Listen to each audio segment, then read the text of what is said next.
In the world today, people have choices, and people do not want to stay in places that have no press freedom, that are dimmer and dismal with human rights, and that the rule of law is questionable. Today, we are joined by Mark Simon, the right-hand man of Jimmy Lai, the businessman and dissident imprisoned in Hong Kong. For years, Mark and Jimmy worked side by side at Apple Daily, Hong Kong's biggest pro-democracy newspaper, before it was shuttered by the Chinese Communist Party in 2021. Now, Jimmy is on trial for his freedom on a number of spurious national security law charges. Mark also faces arrest if he were to ever return to Hong Kong on 5 separate arrest warrants. Mark splits his time between Taiwan and the United States, where he continues to be Jimmy's spokesman, an advocate for his release, and a proponent of press freedom. I'm Casey Michelle. And I'm Elisha Maldonado. And this is Dissidents and Dictators. Well, good morning, Elisha. How are you today? I'm okay. Just okay? What's going on? Well, a couple of things, Casey. By the time this comes out, hopefully I'll be over the cold that is now morphing, but also a beloved member of One Direction died. One Direction, the band? The band. You know, Harry Styles is our mascot here on Dissidents and Dictators. Yes, he is. Yes, he is. And, Liam Payne died yesterday. We're recording this on a Thursday. Liam Payne, one of the members of One Direction. Yeah, Boy, that's tragic news. I have to tell you something, Elisha. Yeah. I don't think I can name you a single One Direction song. I bet you can. You think I can? Yeah. All right. Well, maybe we'll do this after the break. And I think that's probably what makes you beautiful. Oh, I see what you did there. I still don't get the reference. But it's probably the best song ever. Yes, you're 100% I know. right. At least Oh. just like this podcast, I'm sure will be one of the best I know. How have you been? ever. I'm fine. Look, Yeah. I'm sitting next to Harry Styles Yeah. and our other mascots, Batman, Ulysses S. Grant, and somewhere Winston Churchill is walking around. I don't know He's where walking around commanding things as we like him to do. You know, taking a tour, I'm sure. no apologies. Having big stoke. Well, no apologies. Speaking of no apologies, we have a great conversation today lined up with Yes. Mark Simon, journalist extraordinaire, and of course, right-hand man to now jailed journalist Yeah. Jimmy Lai. Again, folks who have taken a harder path than most, doing what they think is absolutely right at the end of the day for press freedom. Yeah.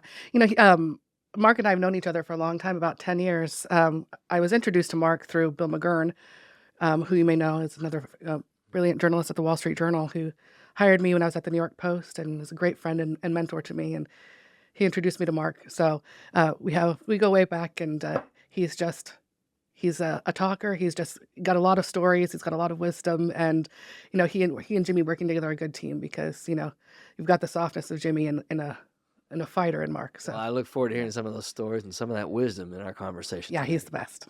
Cool. Let's Great. get to it, shall we? Great. All right. Mark Simon, thanks so much for joining us today. Thanks for having me. Before we get to where things are here in 2024, I want to kind of take things back a little bit, talk a little bit more about your personal story. You know, you've worked as a journalist for however many years at this point. Was that I've worked as a media executive who writes. right? I'm Right. primarily a media executive. Multiple hats. But tell Yeah. me about that interest though. Where did that first spark come from for you? Were you always interested in the media space? And then beyond that, how did that get you involved with Jimmy in the first place? Of course, I was always one of the, I came from a household that, like, in the morning, there were 3 newspapers. You know, there was the New York Times, the Wall Street Journal, the Washington Post, and then the local Northern Virginia Sun for sports scores for local teams. My first real interest was not as a writer. I was actually the media board chairman at East Carolina University, which basically were the student group that oversaw the newspaper, the radio station. Didn't have any internet stuff back then, and some other publications. And from that, I was very interested in it. Then I went to work for Naval Intelligence, and I didn't do any writing then, except for when I went to Georgetown. I became interested again with the Georgetown Hoya, but I was a grad student, and so they didn't really have a role for me there other than to basically help out. I remember a couple of times I carried legs for people and things like that. Well, then I got a job with a big American company called Sealand. They were owned by CXX, a big American shipping company. I was the agreements manager, which basically meant I oversaw the agreements and regulatory affairs of all the company. It's a business job. And from there, I went to work for this Taiwanese company. I met this really interesting guy, Dr. C.C. Chin, still alive, and they're big Taiwanese shipping company. He put me down in the Philippines. When I was in the Philippines, you had a lot of time to myself. I started writing again. And I started writing a few op-eds for the Wall Street Journal. and I met a guy named Bill McGurn from the Wall Street Journal, and I met some other people. And then one day, Bill mentioned me to Jimmy, and this was in 2000. Jimmy's secretary called me up and said, "Would you like to come to a lunch?" I've learned in life when very wealthy people invite you to lunch, unless their name is Pablo Escobar, you say yes. So we went over, we met him. 3 months later, he called me up, said, "Let's have lunch." And then he and I went out to lunch. I think it's important to note here too that Bill at Wall Street Journal, we have him in common, but he's also Jimmy's godfather, and that's His godfather in the church. Yep. Yeah. Right. And so then what happened with Jimmy and I was we had a little courtship. I was working still for this Taiwanese company, and then he invited me to come and work for him. I came in and I moved into the basically the new digital side of the company, which had a lot of e-commerce and things like that. I stopped writing for a while, and then what happened is the digital side didn't go so well for us initially, and he put me in Apple Daily, where I was the assistant general manager. Before long, I was the general manager. And then I started writing again, and I started writing a column called Second Opinion, which the amusing thing about it was I actually was given, it was an English language column in Next magazine, and I learned two things. First of all, position means everything. So I'd written for the Wall Street Journal, I'd written a couple of things for the Washington Post, some other people. You'd get a few phone calls from people who noticed you. All of a sudden in Hong Kong, they put your picture by your article. Next magazine and Apple Daily were so popular, all of a sudden I started being recognized, and it was pretty funny. And I started doing, I remember it was really funny. I was on Phoenix TV, the pro Beijing show. This was back in the early 2000s. I was a regular commentator there. It was really funny until they got the word that you can't have a Jimmy Lai guy on television. But that's how it started. My primary things that I wrote about were really about economics. And then later, as Hong Kong started changing, I just started writing more about politics.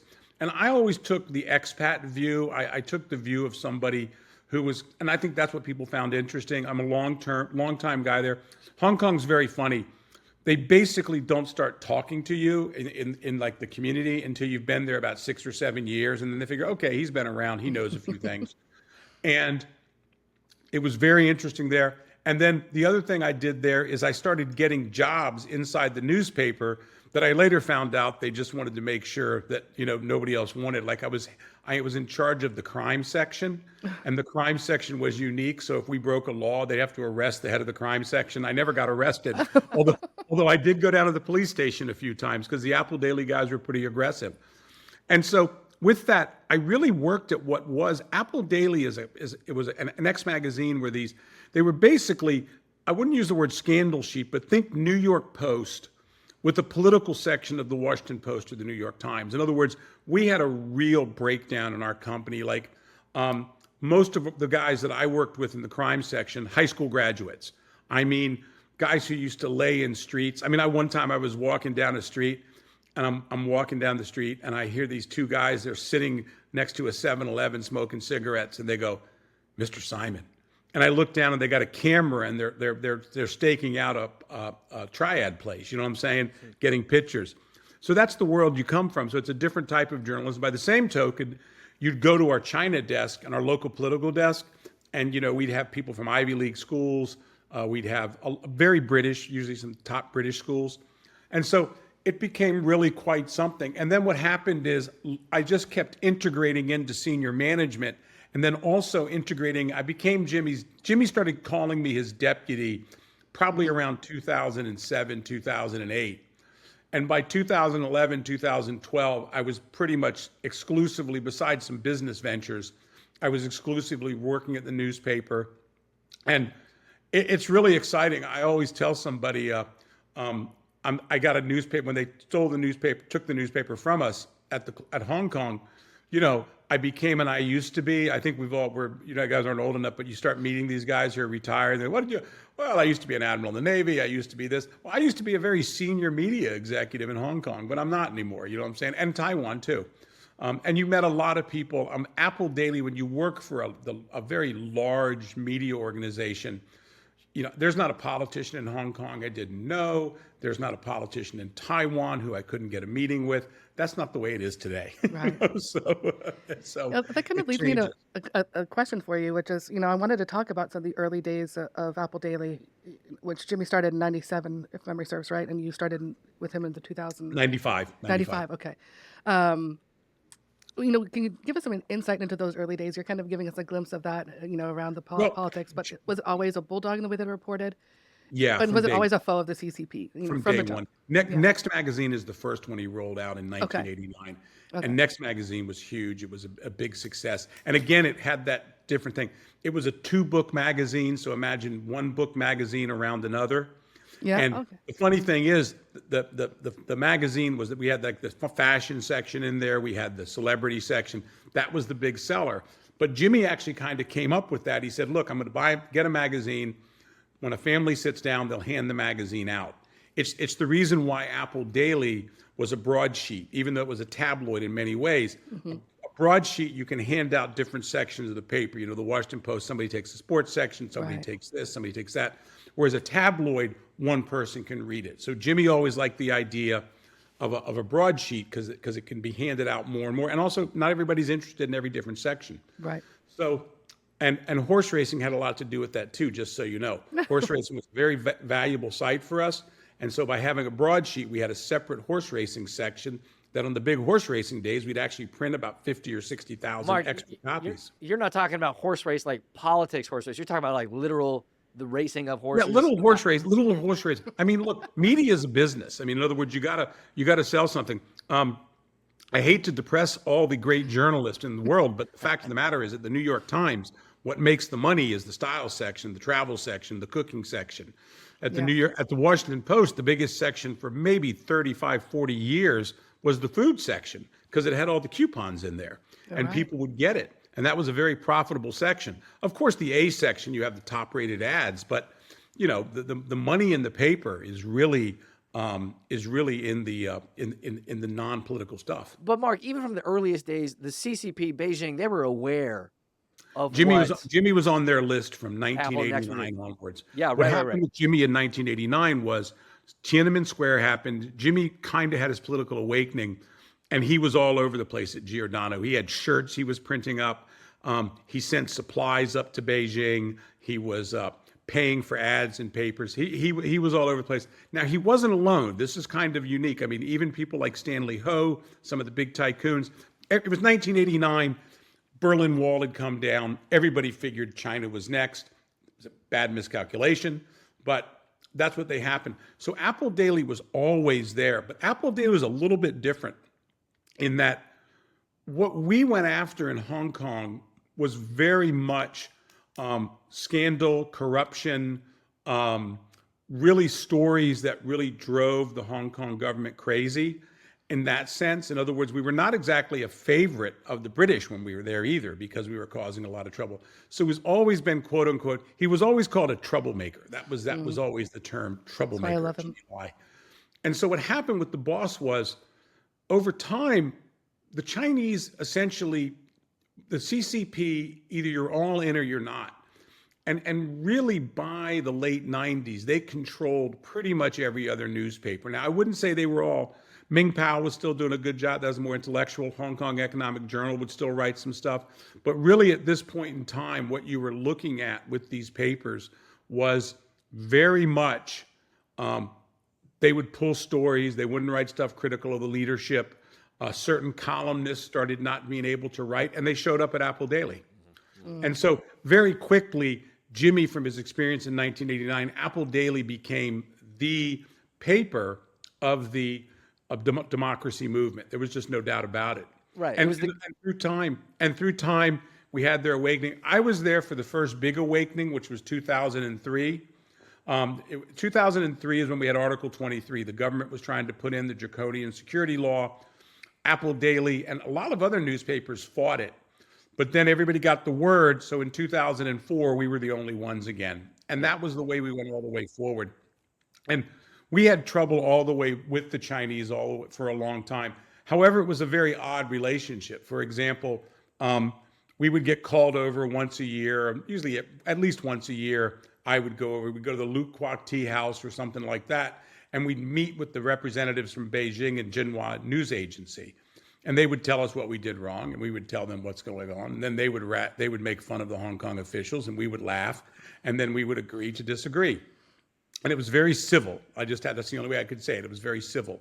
But that just started to change and change. And then what really happened in Hong Kong was we had a leader who was very unpopular, Tung Chee-hwa. He got taken out, and Donald Chung got put in. And when Donald got put in, Hong Kong became boring. He was very efficient. He was not brutal. He basically ran it like a British colony, and the Chinese were happy to have it run that way. And Mark, So what year was that? What year was Donald? 2004 to 2004 to say 2009, 2010. And then after he left, we got C.Y. Lung. C.Y. Lung changed everything. Now, C.Y. is a true believer. I have my opinions about C.Y., but I do not doubt his credentials. He was involved in the '67 riots. He's a golden boy with the Communist Party. He came in. In fairness to him, he tried to have a tete-a-tete with us, but it wasn't possible because it was going the other way. Mm-hmm. Then in 2012, the big guy showed up, Xi Jinping, and by 2012, 2013, we had the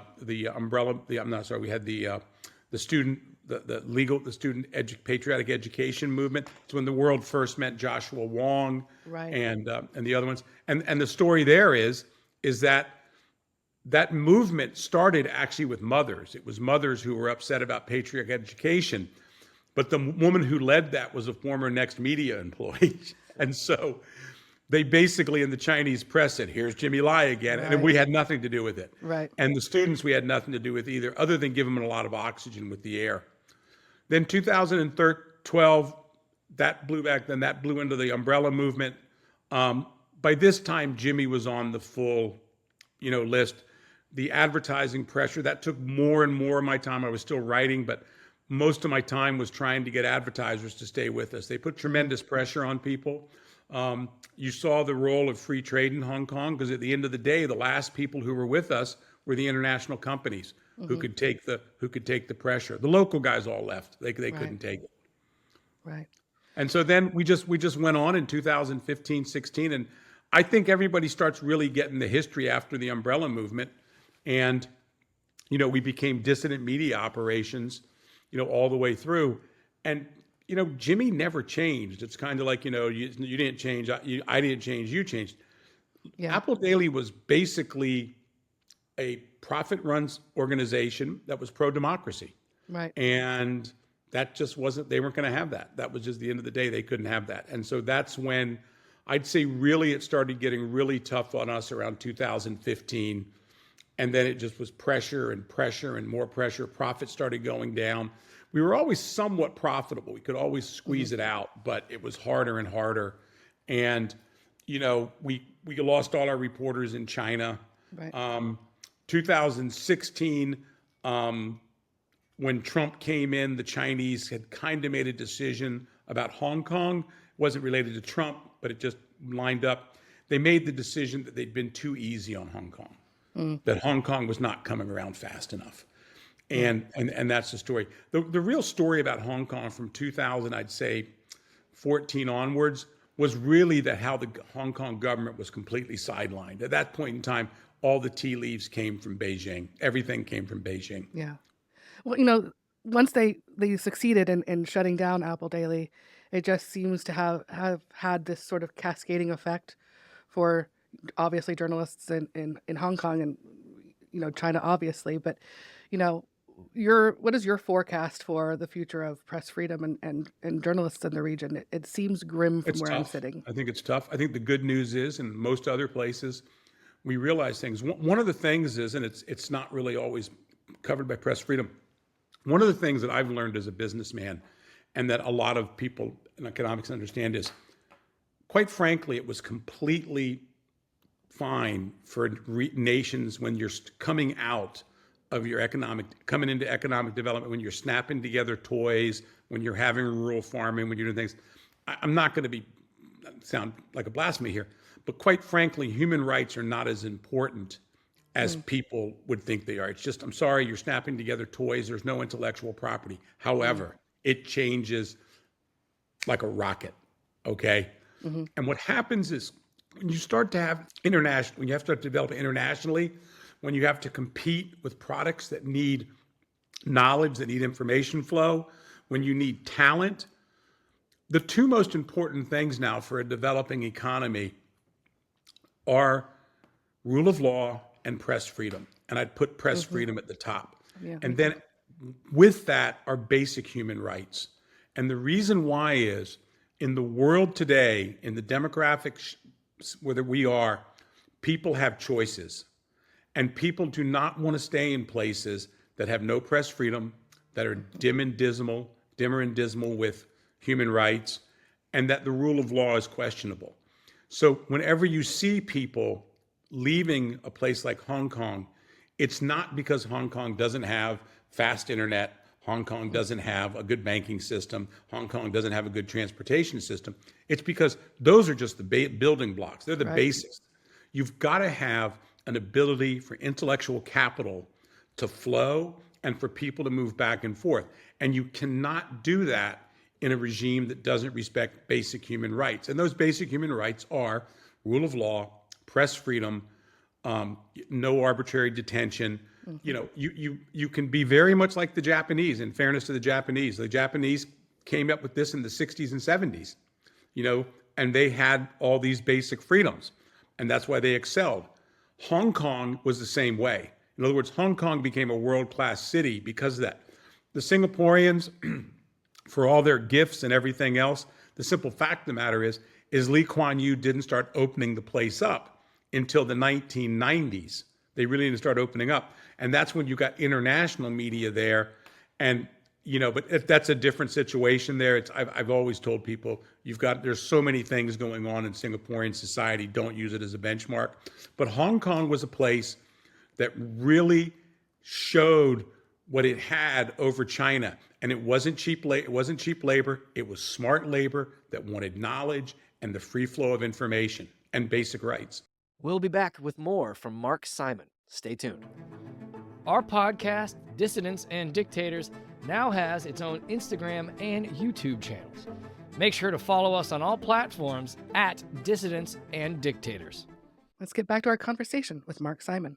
Well, speaking of basic rights, let's bring things back to Jimmy for a few moments. You know, we've talked about Jimmy on the podcast previously. I think a lot of folks who are listening to this are generally familiar with him, but of course, a lot of folks don't know him on a personal level, certainly like you do, Mark. Can you talk to us for just a few minutes about what Jimmy's like, just as a person, just to get to know him on a personal level? You mentioned a moment ago, he's the kind of guy, not only was a bulldog professionally, but also never changed, even when the CCP was bearing down on him, just like they continue to do to this day. Tell us a little bit about Jimmy. Look, Jimmy Lai was born into a upper middle class wealthy family in China. His father was a trader.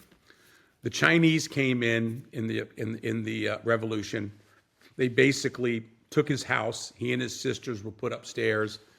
He had to survive that. He was out in the streets. He openly admits he did some petty crime as a young man. You know what I'm saying? He would steal iron and he would get steel and he would do that and sell it. And then he started working at the train station in Guangzhou. And it was there he met people from Hong Kong. I won't go into the story. He decided, I want to go to Hong Kong. His mother said, okay. And they had relatives in Hong Kong, as a lot of people did. She sewed a gold coin into his underwear and she smuggled him out on a boat. And then when he was in Macau, they were searching the people and he got scared. So he took the gold coin and he put it in the mud. He put it down in the mud. He ripped it out of his pants. He got to Hong Kong. When he got to Hong Kong, he was essentially taken within the first 24 hours to a factory to work. He was given basically a board with a mattress to sleep on. And that was Jimmy Lai's first year in Hong Kong. Didn't speak any English, didn't speak anything. But when you learn and you talk to people who knew Jimmy, and I've been honored enough to meet some of the people, many of whom are deceased, they said even at the age of 14 and 15, he did that when he was 12, by the way, he came down. So at the age of 14 or 15, the people who knew him, they said even then you could tell he was special. He was rising up. He was running things in the factory at the age of 16 or 17. He was a floor man, basically a foreman by the time he was 17. And then Jimmy, his intellect is always, he's one of the smartest guys I've ever met. And I worked for a PhD from, a economics professor. I've worked for a lot of smart people. Jimmy is one of the guys who has a natural curiosity, and that's what people have to remember with him. Everything with him is firsthand discussion. He used to have a thing he used to say in the company. He said, look, we're going to go into this and we're going to be blind. We're just going to be feeling our way. And then when we get there, we'll know that we're there. We'll know that we made it. Okay? But we're going to stumble. We're going to fall. Jimmy was forged in fires that really today it's hard to imagine. Maybe some of our immigrants, people who come up through the Darien Gap, things like that. Think of your grandparents, your great-grandparents who came from Europe or whoever else, and the stories you heard about them. That's Jimmy Lai. Yeah. What happened to Jimmy Lai along the way is he went into the garment industry, he learned how to make some money, started making a lot of money, and he had an intellectual awakening. And that's the thing about Jimmy that's really so interesting. Jimmy was in New York and he was consuming books all the time because he said, I knew right away, if you want to make money, he said, you've got to speak English. And he said, that's the way it was back then. So he did all he could to learn English. And he was reading all the business books, all the magazines. And one day he was very close with the Jewish garment community. And he was sitting in office and he said, I was reading some dumb book about 5 Sigma or something like that, some business book. And the guy said, Jimmy, you got to stop reading this trash. Read something else. And he goes, what should I read? And the guy reaches up and he goes, read this. He handed him Hayek and he handed him Adam Smith, but Hayek. And Jimmy said boom.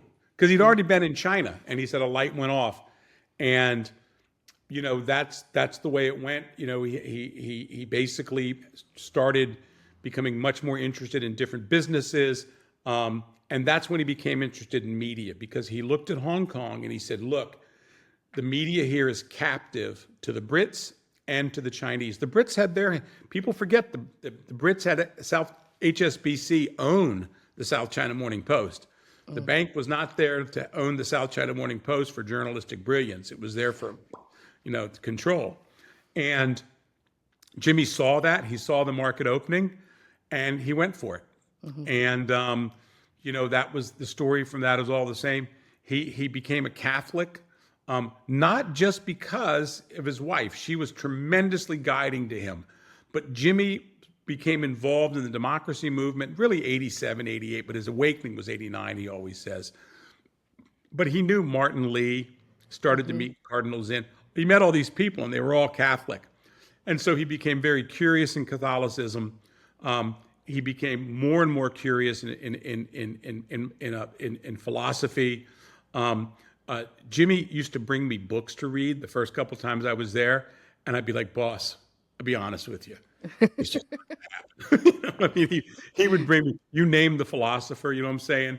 And I would read a little bit of it, and I'm going, I just can't, I don't get this. It's way out of my, way out of my. And he understood it. The thing about Jimmy is, later in life, I used to meet people, and they used to say, Jimmy got it. Jimmy has some unique friends too. It's very. Jimmy's in Milton Friedman's book. He and Milton Friedman were, I saw it. They were good friends. These guys got along. And Milton Friedman wrote about him in his book. And when Milton died, Rose Friedman called Jimmy and said, Jimmy, I need you here. There's all these people who want me to do stuff for Milton. And so it was Jimmy Lai and George Schultz.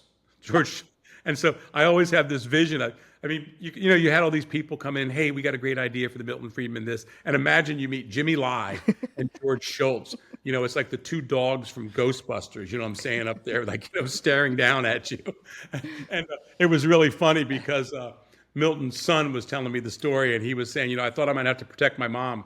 No problem at all, because George brought some, I wouldn't say goons, but he brought some smart people, lawyers with him too. But Jimmy he was good friends with Gary Becker. So Jimmy's a free market guy. He's very much a free market but he also has always been, his relationship with Perry Link, his relationship with a lot of people, human rights have always been very important to him. Right. And there's a unique thing about Jimmy that I call it like blue collar human rights. Jimmy just doesn't like bullies. He just doesn't like, there's something about him. That guy is the most unpetty man in the world. And I have to tell you, there were times when I would be mad at another publication. I go, we're going to get him. And he'd go, Mark, calm down. Just don't worry about it. Water off. We used to have a saying, water off a duck's back. Right. And that, when you work for him, you see it. He's tremendously creative. I did a talk a little while ago, and people asked me what you miss most about him. And I said, well, first of all, I miss that he's not around his family, and he's not around. But what I miss, I used to go in Jimmy's office and sit around for 45 minutes or an hour, and we just talk about things, business and things. We never talked about people. I know it sounds really odd, unless we were talking about politicians. To us were things anyway. So, but we would talk about things. We would talk about stuff. And I still remember when we were going in the digital age, Jimmy, we had a bunch of really smart guys from Silicon Valley came out, and they were all like, this guy, he's not on the internet all day long, but he thinks of things and he understands why things work. He was an excellent investor. It helped him a lot in life. He was really good. He could pick a winner from a long time away.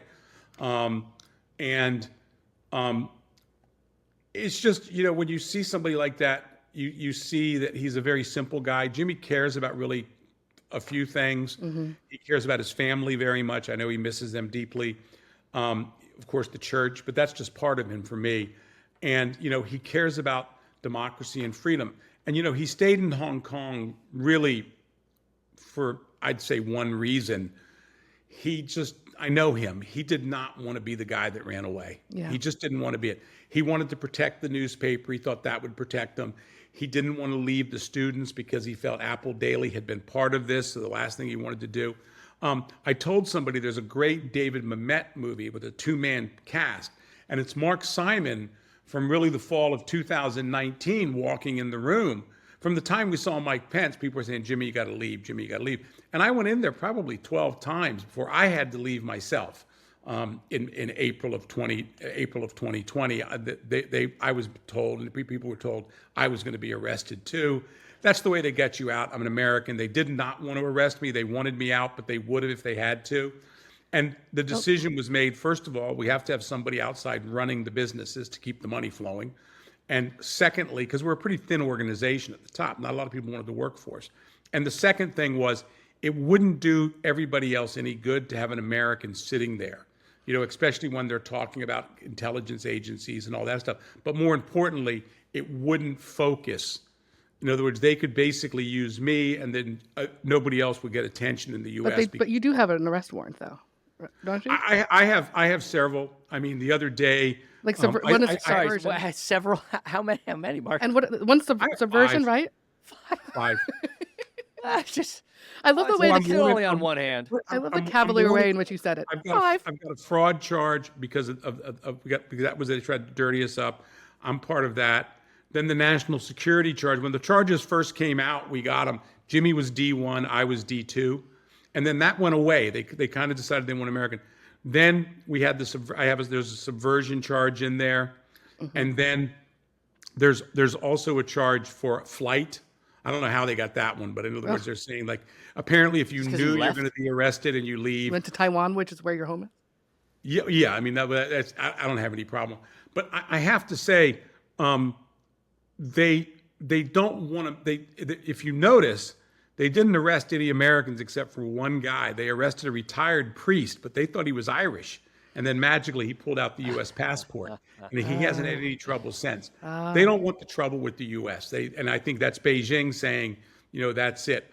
Also, their narrative changed a little bit. Their narrative changed, in terms of that this was basically outside people causing trouble. They knew they couldn't sustain that, so it became basically collusion is also really subversion.